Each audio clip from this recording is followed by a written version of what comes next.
Good afternoon or good morning if you happen to be on the West Coast, and welcome to today's event entitled Cyber Fraud and Data Protection in the Era of Digital Transformation. My name is Rihanna Thompson, and I'll be your moderator for today. And we have just a few announcements before we begin today's presentation. Today's presentation will be jointly hosted by Illumity and Winterhawk.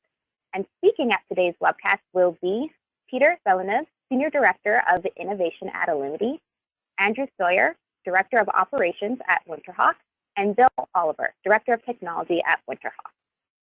This webinar is designed to be interactive between you and our presenters. So if you have any questions throughout the broadcast, feel free to type them out into the chat.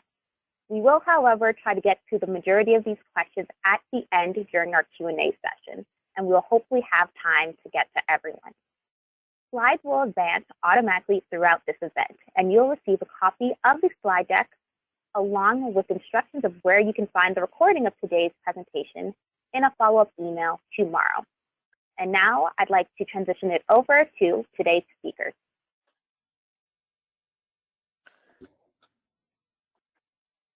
Good afternoon and good evening to all our guests. My name is Peter Villeneuve. I am the Senior Director of Innovation and Partner Alliances at Illumity.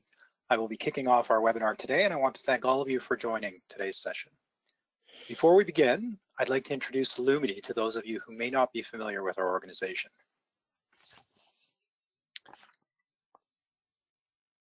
Illumity is an SAP systems integrator with partner platinum status. We provide services to clients primarily in North America. However, our clients have taken us all over the globe as part of their initiatives. We just proudly celebrated our 20th anniversary this fall. We are an industry-focused player who specializes in 4 key industries: mining, EC&O, mill products, and industrial machinery and components. We have over 400 consultants at present, currently deployed across our ongoing projects. And our focus in our core industries allows us to implement SAP software solutions faster, at a lower cost, and with less risk. Illumity also has a very vibrant partner network. As any SAP client can attest to, the SAP ecosystem is quite broad. Our customers often require specialized skill sets across a vast range of solution areas. Illumity's strategy to support this expansive capability is to leverage strategic partners with a highly specialized focus in these areas. Today's session is an example of an area that Illumity has established just such a partner relationship. It's my privilege today to introduce our partner Winterhawk, our cybersecurity specialist partner. Our co-presenters today are very seasoned practitioners in the cybersecurity space and routinely augment Illumity's teams to better service our customers. It's my pleasure to introduce you to both Andrew Sawyer and Bill Oliver from Winterhawk. Andrew, over to you. Thank you, Peter. So good day, everybody. As introduced, my name is Andrew Sawyer, and I'm the head of global operations at Winterhawk.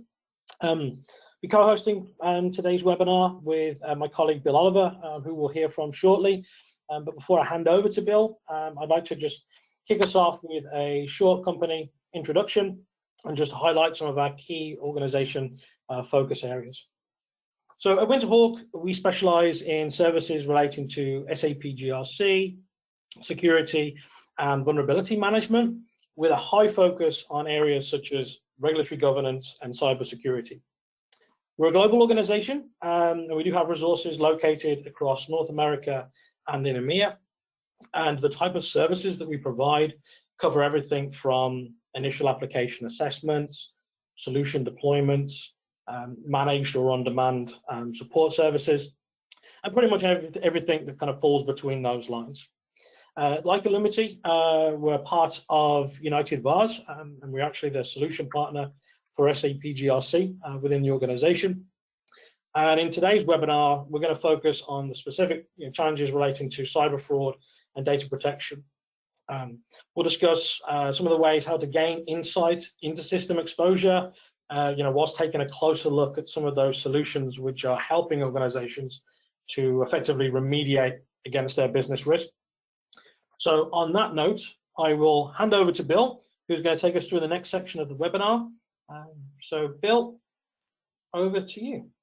Thank you, Andy. I get the chance to set the stage and give a few thoughts here. I'm going to start off with back in 2002, there was a Minority Report. Tom Cruise did it. Actually, before that, it was a book or a series of books in the 1950s, and it was really about predictive analysis. Can you predict the future? Can you predict what's going to happen? Can you predict what the next steps are? And in technology and in business, that's fantastic if you can do that with supply chains, shipping, receiving, all that great stuff. If you can make those anticipations, that's fantastic. Obviously, in the Minority Report, they were looking to do crime and try to prevent some of that happening. But just to remember, we use that in big data today. It was kind of one of the drivers for that. Companies all around the world are using that today, especially in supply chain. But I also want to let you know, the hackers, the bad actors in the world, the people trying to get into your system, well, they use it too. And they have some really clever ways of using that, kind of anticipating your moves to try and see what you're doing based on what they're going to try and do. And it's a whole cottage industry there. And that's really the key thing to that.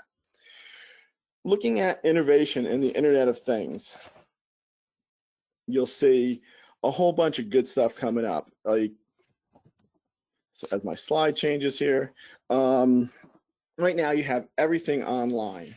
And what you have is a scenario where you've got your watches online, my car just got loaded. There it is. My car, my car had to get upgraded. They're downloading stuff. I'm like, you're kidding me.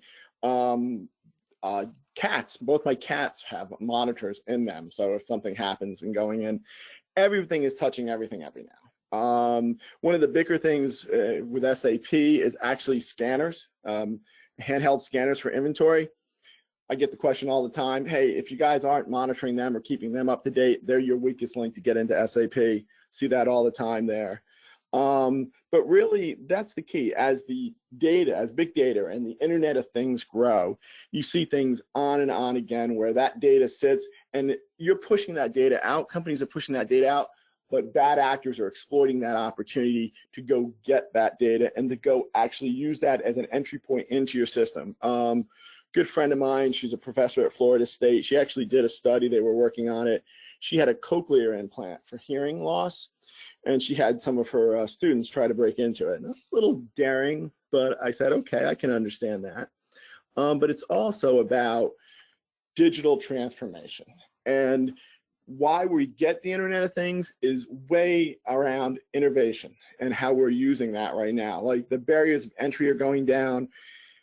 There's more and more opportunities. You look at Uber, you look at Airbnb, the data is everywhere. The point of entry is everywhere.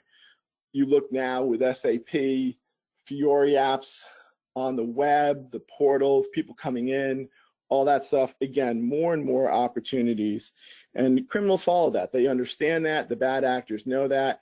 And it's really, while all this digital transformation is fantastic, and it's really big, and it's great, the bad actors are also looking at that. And that's the key takeaway. I'm not saying don't stop that. I'm saying continue on with that, but make sure you're protected and make sure you understand that. And that's the huge point of that.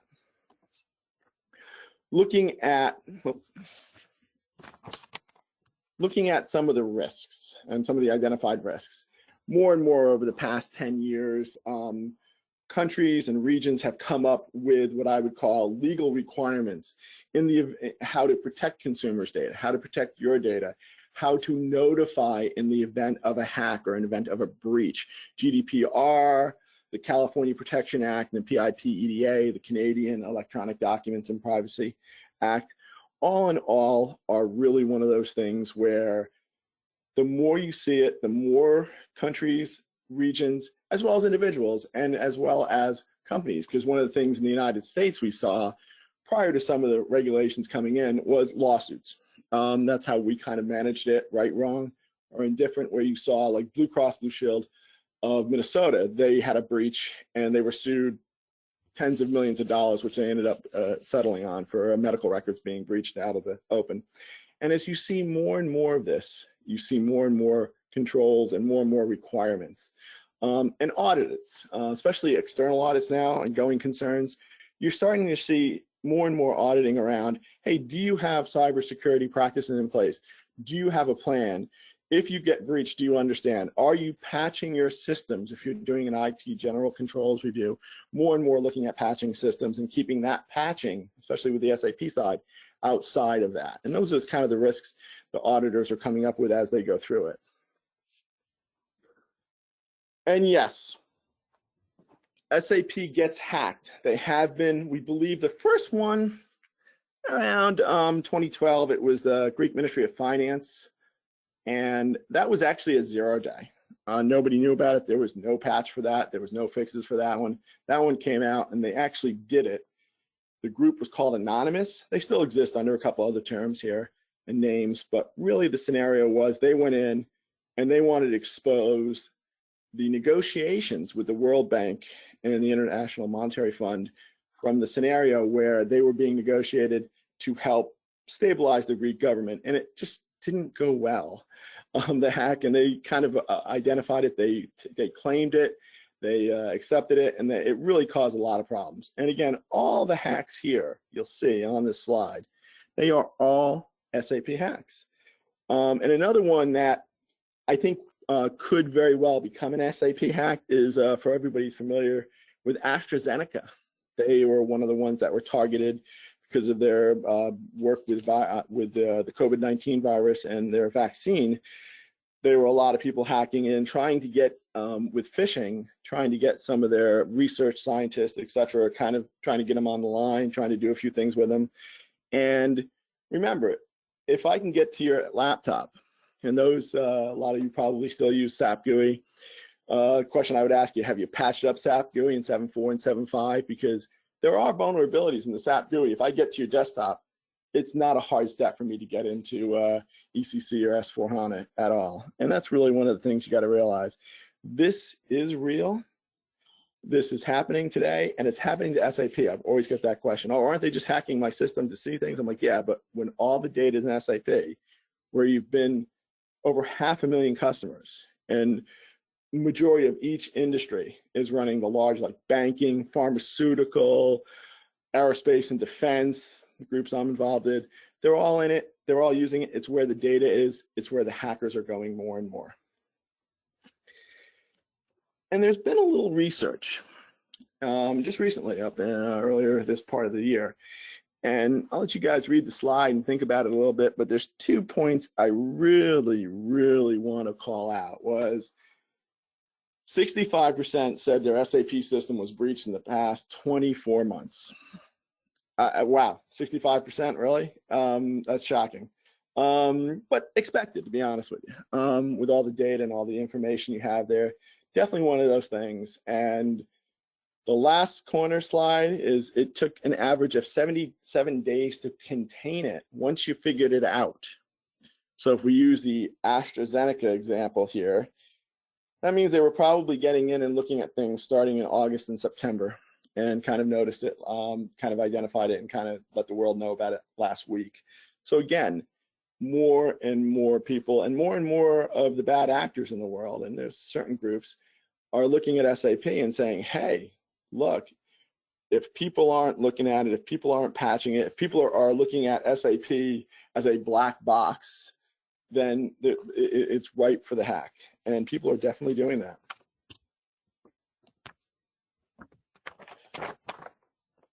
Andy, back to you. Thanks, Bill. So as Bill's covered, the volume of risk which an organization is facing is certainly growing. But in order to build the effective response, you first need to understand what are the driving factors behind it. Now, in the majority of cases, organizations are suffering from a lack of visibility and awareness, proper ownership internally, or just the absence of a sustainable process. If we take the risk of auditor scrutiny, for example, we deal with many organizations who are reacting to negative audit remarks, but 9 times out of 10, the cost of remediation actually outweighs the implementation of the best practice to begin with. Another key risk area is data loss. And data loss can take place due to lack of internal control, commonly surrounding end user accesses, end user authorizations.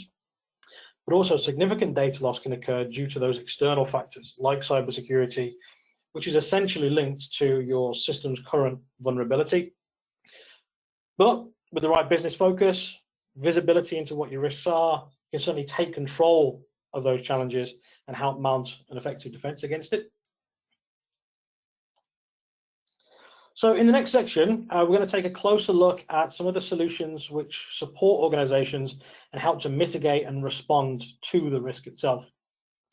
Now, it's worth highlighting to begin with that this certainly isn't an exhaustive list of all things GRC, and we certainly won't be covering all of the SAP GRC applications.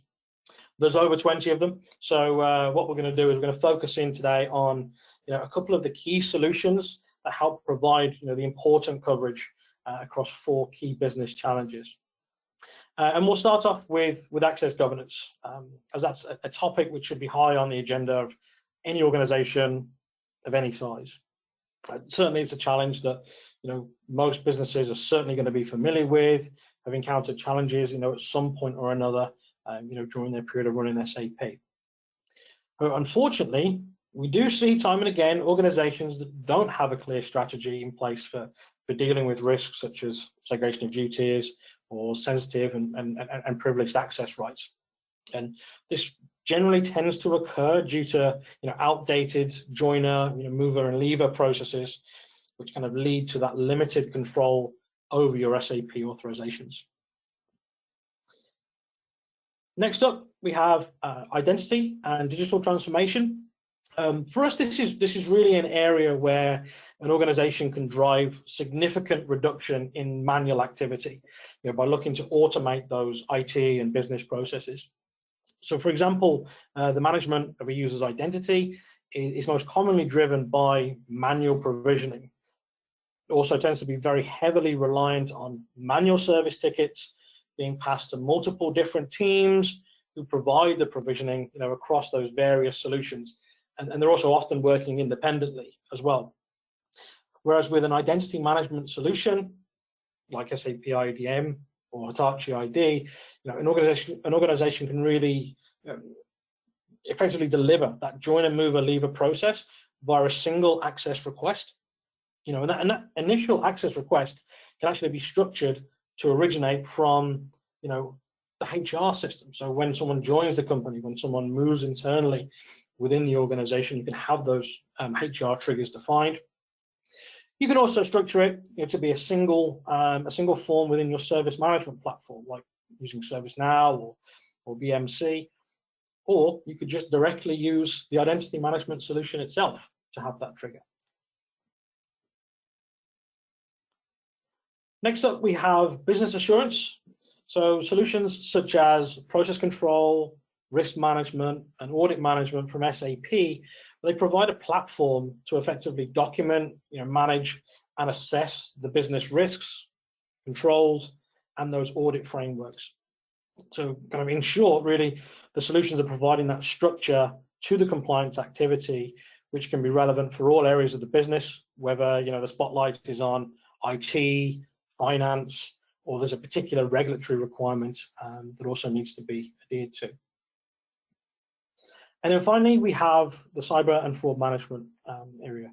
So the solutions here really focus on application monitoring to track those external threats to your SAP landscape, as well as the real-time detection of internal fraudulent activity or just general application misuse.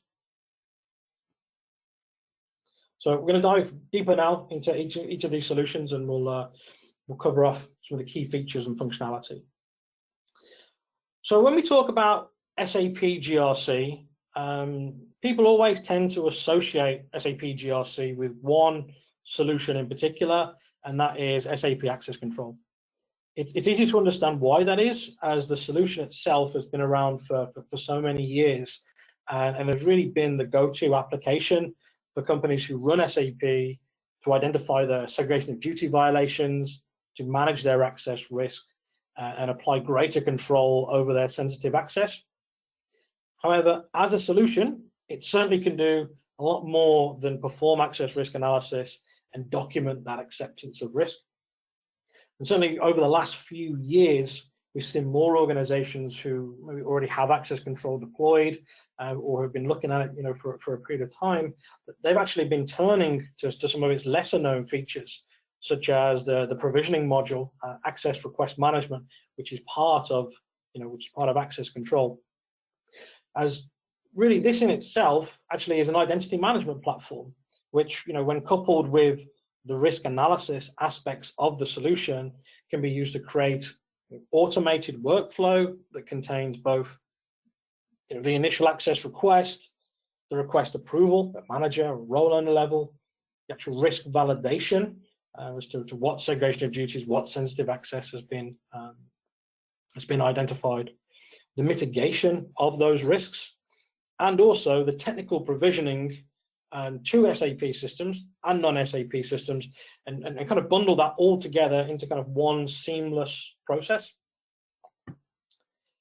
So during the back end of 2018, SAP actually released a new version of access control alongside process control and risk management. The change actually saw us move from version 10.1, which is obviously still a version in use today by many organizations, and we moved to version 12.0. And with it, there was a lot of significant improvements that were made during that transition, in relation to the overall usability of the solution and also their integration with other SAP applications such as S/4HANA and SuccessFactors. So one particular module within access control, which saw quite a lot of enhancement, was to the user access review module. It's often overlooked within the solution. I think generally because some of the other areas are much flashier, and of course, they may be adding a lot more immediate, value. But certainly, the user access review is part of access control that we see adding significant value for automating the periodic review and validation of user accesses. Most commonly, we see this being performed day in and day out with organizations manually. So they're running these tasks manually, they're extracting system data in relation to users, roles, transactions, and then that information is then managed on spreadsheets and coordinated kind of via email. So kind of automating that process and having it be system driven rather than being a manual process can really save on a lot of time and effort by the team. Now, it's probably worth noting that the previous version of 10.1 is actually going out of SAP support at the end of this year. So anyone who's currently running this version, really now is probably a good time to start looking at the upgrade. I know there are a lot of benefits to moving to 12.0 in terms of usability, further enhancement and application connection. There also will be some negative impacts for those that remain on version 10.1, sorry, past the 1st of January, particularly around the standard risk reporting and the dashboards that come out of the box with access control. So alongside access control, we also have ERP Maestro. Now, ERP Maestro differs from SAP access control in a number of ways, but notably, it is a third-party solution. However, it is a solution that is certified by SAP for its integration with SAP applications. But its biggest difference is a pure subscription-based solution, which is hosted in the cloud. In terms of the overall features that ERP Maestro brings to the table, like access control, there are 4 key modules. The first being the execution and analysis of SAP access risk.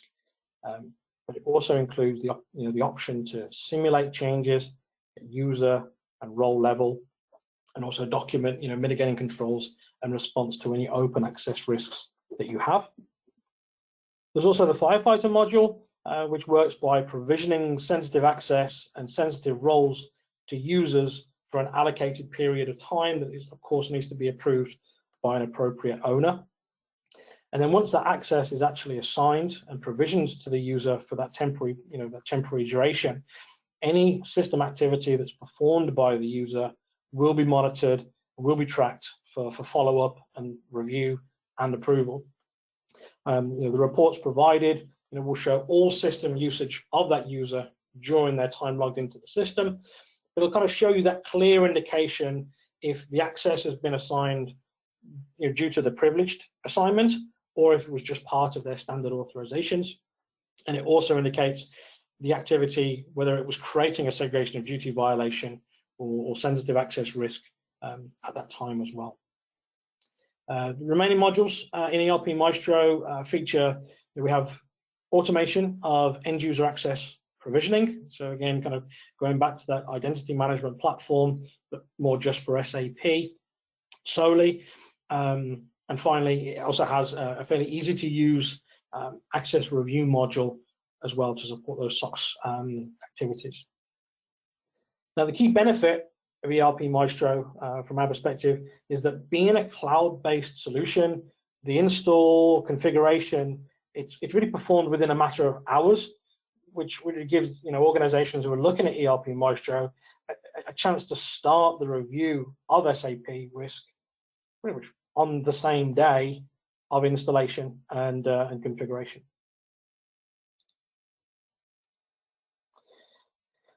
SAP UI logging and masking. So these are considered to be, I suppose, the hidden gems of the SAP GRC suite, and they're often referred to as the speed camera and the speed limiter. UI masking, it functions by applying an additional restriction against key data fields within SAP and manages who can view that data on an exception basis. So it functions by limiting the views a user has when they're trying to access sensitive information. If I give you an example of that, you might have two users, they have the same access. However, they both might need to see vendor master data, but only one of them should be allowed to see all the fields, including things like location and address. With UI masking, the two users can be granted the same access via their standard roles, standard authorizations, but an exception is created that the address data can only be seen by the one user and not both. So it kind of saves on the need to build multiple different roles, for multiple different users who are doing effectively the same job at that time.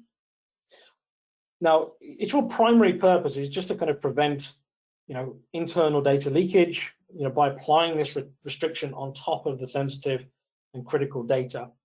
And it also helps to kind of manage access where those standard authorization restrictions do fall short. UI logging, on the other hand, that works by allowing users to have access to the data, but by identifying, the key data elements such as a sensitive transaction or an organizational entity like a company code or a plant or purchasing organization. These can then be monitored and in a very, very detailed level, and any access to them can be logged for follow-up and review. So really the focus is on allowing users to have the access they require to perform their daily activities, but adding that additional layer of visibility to support the review of it, whether it be inappropriate usage, business controls, or audit assurance of your critical data. And as a standard, UI logging will actually capture all activity performed by the user within those identified fields, and not just those line items that were changed, but also what was physically displayed on the screen for that user as well.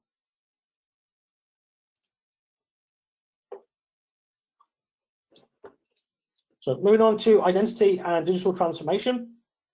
So we kind of briefly touched upon the benefits of an identity and access management solution, and why it's important for organizations who are looking to remove those manual processes and move to a more consolidated approach for dealing with a user's system identity. But what I want to touch upon now is a challenge that is generally faced by organizations, which is related to application data. Knowing what data you have, where that data is being stored, and who has access to that data is vital for organizations, particularly those organizations who may be going through transformation, or they're looking at ways to improve their data privacy policies. A solution like Big ID provides that level of data visibility and supports with the cataloging of the data to reduce the impact of it potentially being compromised or even lost. The solution itself, again, it focuses on big data and overall supports the discovery, the identification, and the classification of all your company data across all of your applications, not just those that are SAP, which of course it does, but it allows for all of, whether it's Microsoft, Oracle, other applications can also be considered as part of the cataloging of data. For business assurance, there's two primary solutions that I'd like to focus on, and those are SAP Process Control and SAP Risk Management. Now, both of these solutions, they provide a scalable platform to manage organization control and risk. Typically, without a solution in place, organizations tend to manage their controls and business risks in isolation from each other. And secondly, with different parts of the organization varying in their methodology for how controls are documented and how the assessment of those controls is actually being performed. So very disjointed methodology internally within the organization. So one of the immediate benefits of a solution like process control is to consolidate all of the business areas, regulatory requirements, and put all of that into a singular platform that has then a consistent process. From a features perspective, process control covers everything from the initial documentation and master data of the controls and regulatory frameworks. It provides the structure for assessment. It allows for the performance of control testing and control evaluation, which is via workflow within the tool. And the workflow can come in three different shapes, basically. It can be completed manually, within the tool itself, or it can be completed offline via interactive forms, which are shared over email. The third one I'll come on to in a minute. But finally, it also gives you the opportunity to perform remediation of the workflow. So if a control has been assessed, it's deficient, we've identified discrepancies, then we can manage that within the tool. And of course, on top of everything is the monitoring and analytics of our control, risk and control framework. However, the most notable benefit of process control for those organizations that are increasing their maturity in compliance is its ability to automate. So through the definition of continuous control monitoring, control performance, control testing can move away from manual system checks and validation to a more automated approach where the solution takes control and actually performs those checks against live application data, and any discrepancy that's flagged, that's obviously found, is then flagged to the appropriate ownership for follow-up and remediation. Process control, it also operates in sync with the risk management solution and also with access control. So controls that are defined in process control can be used as a direct response to risks that are defined in risk management. If controls have been assessed as deficient, then this will have an immediate impact on the overall risk rating and risk level within risk management, which provides that immediate insight into what risks require immediate attention or a greater level of response to reduce your overall residual risk rating.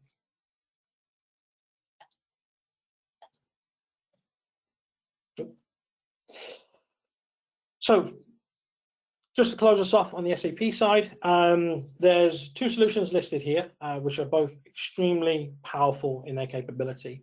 The first one being business integrity screening. Its primary purpose is the shielding of potentially harmful system activity from taking place within SAP. And it achieves that through continuous real-time monitoring of any system activity that's been defined, to be reviewed as part of what we call a business rule.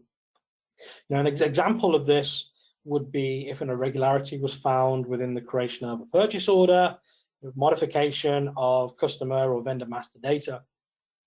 Now, BIS, or business integrity screening, it does come with a number of best practice business rules defined by SAP, which are covering a lot of business functions, such as the procure to pay area, order to cash, and also travel and expense. And it will connect with all of your SAP landscape, whether that's ECC, S4, Concur, SuccessFactors, to then validate and as I said, perform these real-time application monitoring checks. And when it finds those, it will put them into, it will stop that activity from happening, and it kind of put it into a holding area for further review and approval before the actual transaction is released. Now, enterprise threat detection, on the other hand, well, that focuses on the external event detection. So any potential application breach within your SAP landscape, it can be flagged immediately for investigation and follow up with relevant owners and controllers within the system.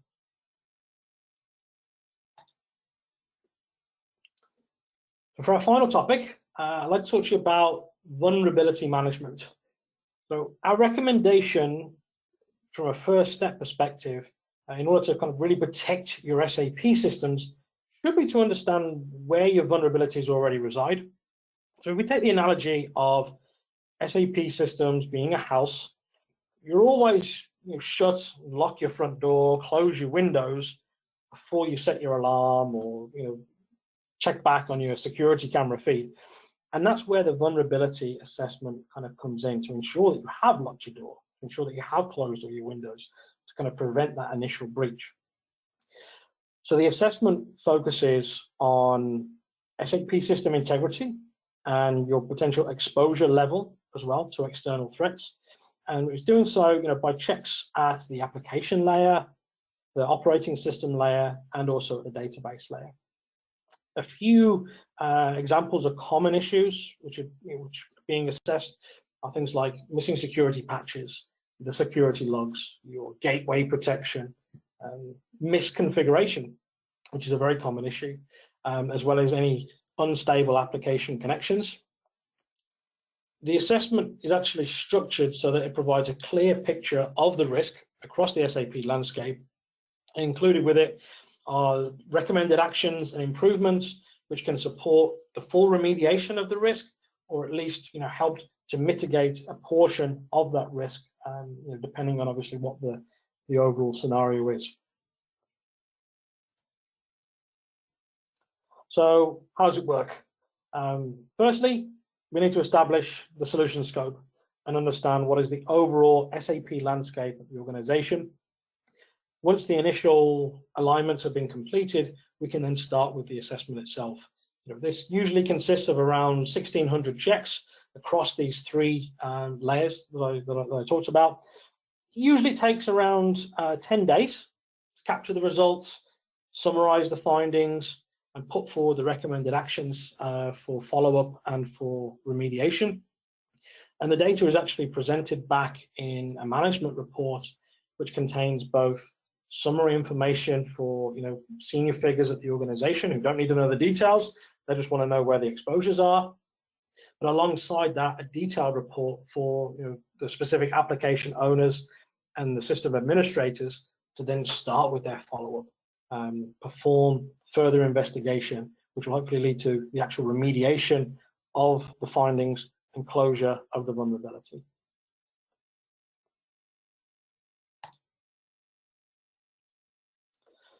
So to close us out on the material today, here's a few key takeaways from the session.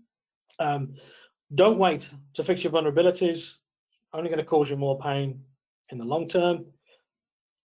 Ensure that you have visibility into both your external threats and your internal threats. Protect your data by understanding what data you have, where it resides, who has access to it. And remember, Rome wasn't built in a day, so build a roadmap which is scalable for your organization, but ensures that you've secured your most valuable assets. Now, on that note, I'm going to thank everyone very much for your time. I'm going to hand back to Rihanna, who will help us close out today's session. Thanks, Andrew. So with that being said, I want to give everyone some time to collect any questions you may have for any of our three speakers.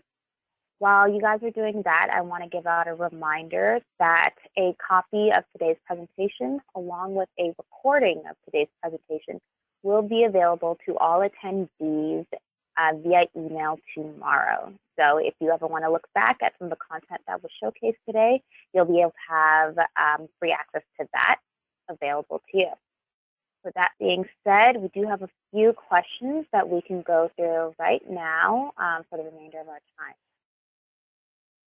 First question that we have here is,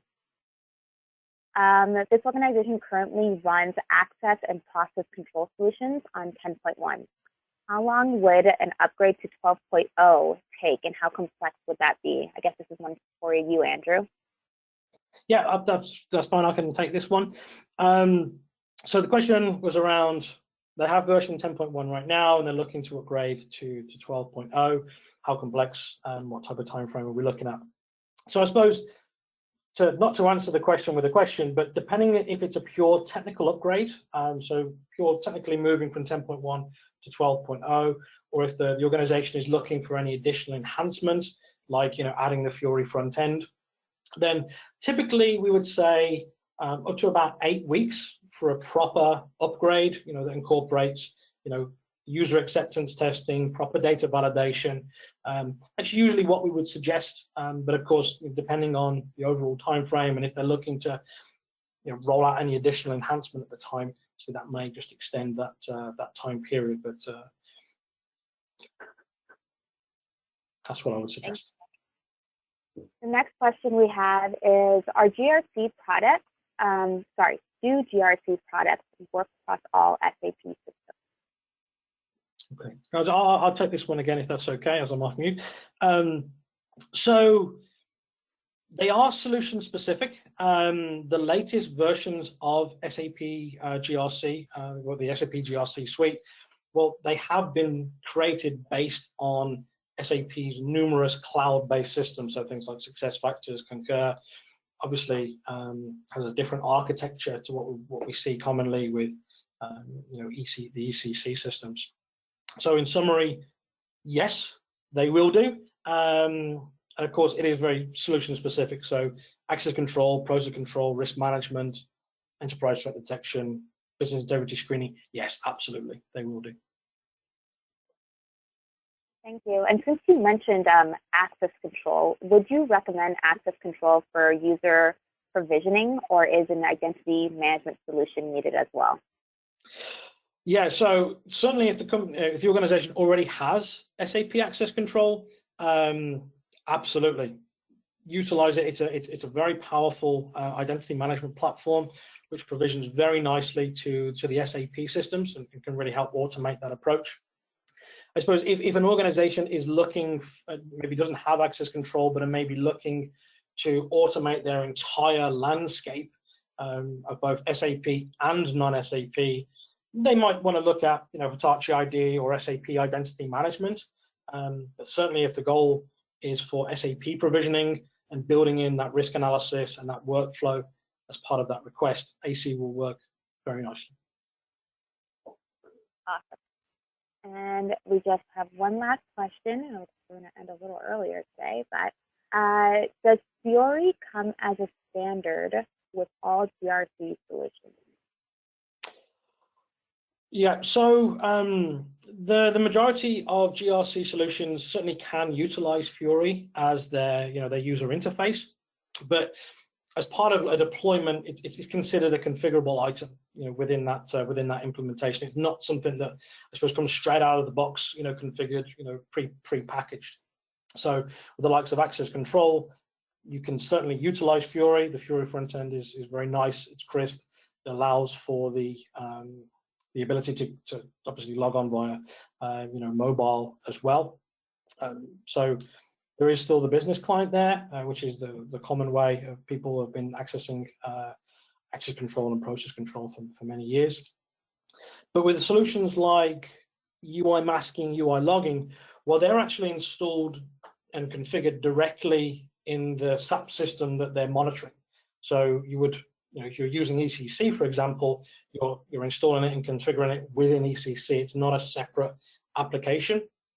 So if you don't have Fiori on your ECC system, then your UI masking is, it's not going to utilize Fiori because it's not an application itself. It's kind of almost an SAP add-on in a way that kind of works directly in the system that you're monitoring.